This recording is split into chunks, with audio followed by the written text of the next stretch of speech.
Yeah, so my name is Des Crow. That's my birth name.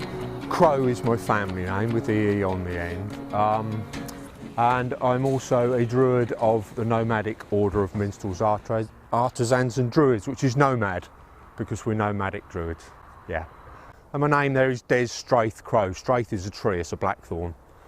Been travelling for a long time, since 18 really is when I went on the road. But the whole sort of evolving into the living in Benders and stuff like that was really started from the Newbury bypass. I think that was back in the 80s, if I'm right. I can't remember the exact year and stuff, but certainly went into the 90s.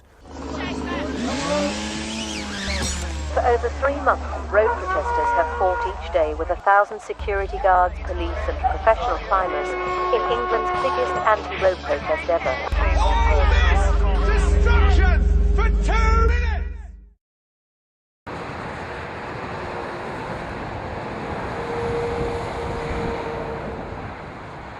And 9 miles of ancient woodland,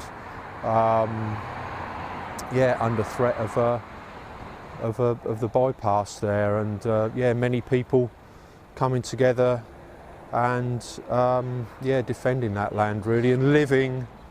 It's more like, sort of like a re-establishing of the tribes of Albion in a way, to defend our homelands again, against the straight line road builders maybe.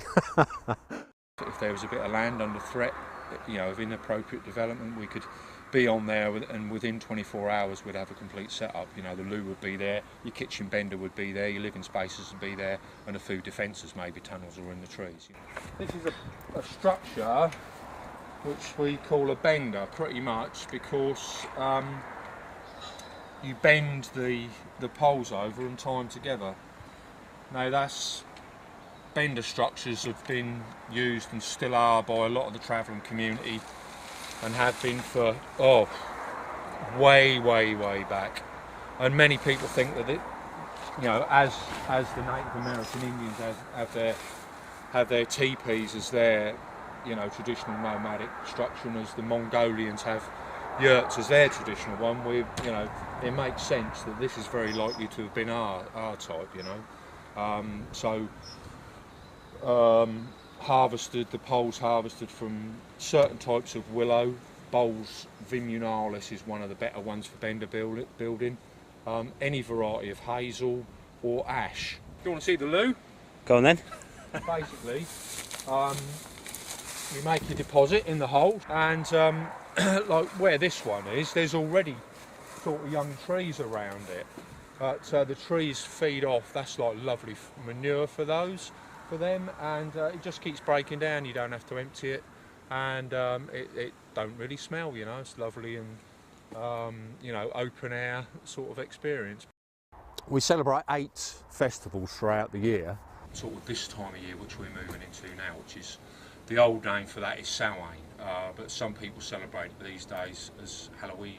Yeah, when they say the veils between the worlds are at the thinnest, so where the spirit world and our world, we can communicate and hang about a little bit more,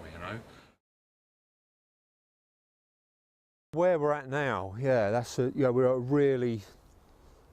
really important time in history. We're a lot of people are feeling like this is 11th hour now. Interestingly enough, 2012 is just a few weeks away really, and all the prophecy about that. The quickening has been going on. Many people have felt it, right?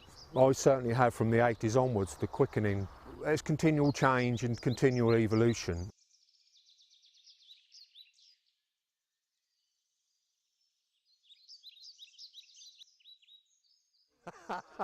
Nice job. Yeah.